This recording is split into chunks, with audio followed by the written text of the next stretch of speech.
ব্যারাকপুর থেকে বারুইপুর চললাম বারুইপুরের বিখ্যাত পেয়ারা খেতে।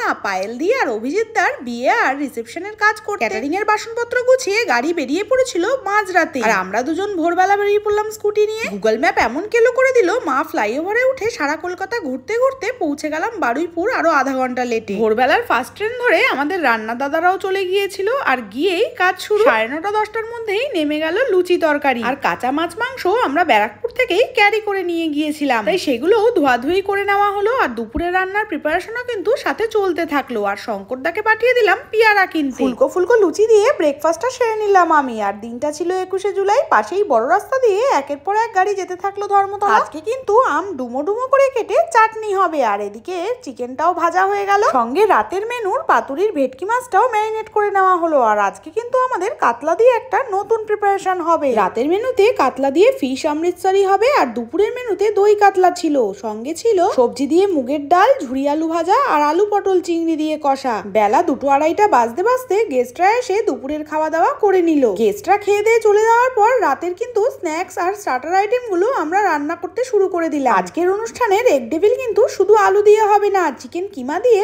আজকে আমরা বানিয়েছি। আর যারা ভেজ খাবে তাদের জন্য ভেজিটেবিল চপ ছিল। স্ন্যাক্স বানানোর পাশাপাশি কাবাব বানানোর দাদারাও কিন্তু আস্তে আস্তে 2 রকমের চিকেনের কাবাব ম্যারিনেশন করা শুরু করে দিল। চিকেন হারিয়ালি কাবাব আর চিকেন রেশমি কাবাব, 2 রকমের কাবাবের কিন্তু 2 রকমের ম্যারিনেশন, তবেই স্বাদ 2 রকমের হয়। বিকেল হতে না হতেই আমাদের রাতের রান্নার বেশ কিছু রান্না কিন্তু নামানো হয়ে গেছে। এই যেমন ধরো হায়দ্রাবাদি পটেটো কোরমা আর ফিশ অমৃতসরি। এবার 2 রকমের কাবাবই সিঙ্গেল কুক করার জন্য সমস্ত শিকে গেথে ফেলা হচ্ছে। আমি চললাম একটু রেডি হতে, মানে ওই ফ্রেশ হতে। আমার আর বিয়ে বাড়িতে রেডি হওয়া কি, একটু জামা পরা আর একটু কাজল লাগানো। এবার কিন্তু আস্তে আস্তে গেস্টরা আসা শুরু করবে। আমরা কিন্তু পুরো রেডি। আজকের বিয়ে আর বউ ভাতের অনুষ্ঠান কিন্তু একই সাথে অনুষ্ঠিত হচ্ছে। দিদি কিন্তু আমাদের ভিডিও দেখে অনেক দূর থেকেই বিশ্বাসের সঙ্গে প্রায় 1 মাস আগে বুকিংটি করে রেখেছিল। আজকে স্ন্যাক্স আইটেমে দিদিরা ফুচকার অ্যারেঞ্জমেন্ট করেছিল, আর আমরা অ্যারেঞ্জমেন্ট করেছিলাম 2 রকমের চিকেন কাবাবের সাথে ভেজ বল আর কফি। সব স্ন্যাক্স আইটেমই চালু হয়ে গেছে। এবার কিন্তু আমাকে টেস্ট করতে হবে। এবার যদি বলো আমি কেন খাই, তাই প্রথমেই বলে রাখি আমিও মানুষ, তাই আমার খিদে পায়। আর দ্বিতীয়ত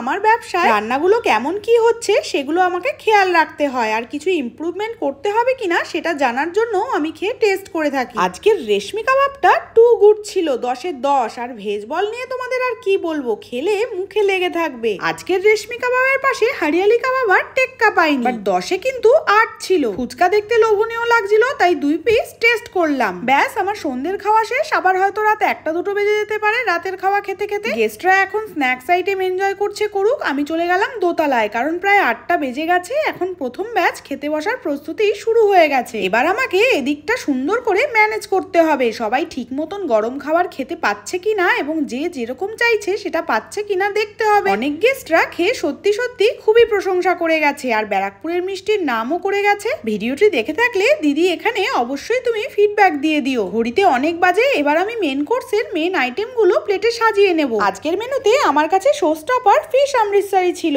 মালপত্র গুছিয়ে আর সব ভাইদেরকে নিয়ে গাড়ি ছাড়তে ছাড়তে রাত 3:30 বেজে গেল। সবাইকে তুলে দিয়েছি টেম্পো গাড়িতে, আর আমরা দুজন স্কুটিতে। কাজ সুন্দর হলে আমাদের মনের স্যাটিসফ্যাকশনই আলাদা থাকে। তখন সারাদিনের ক্লান্তি হাসিতে পরিণত হয়ে যায়। আর ফিরতে ফিরতে দেখো ভোর হয়ে গেল। ভিডিওটি ভালো লাগলে তোমরা ততক্ষণ পেজটি ফলো করে পাশে থেকো।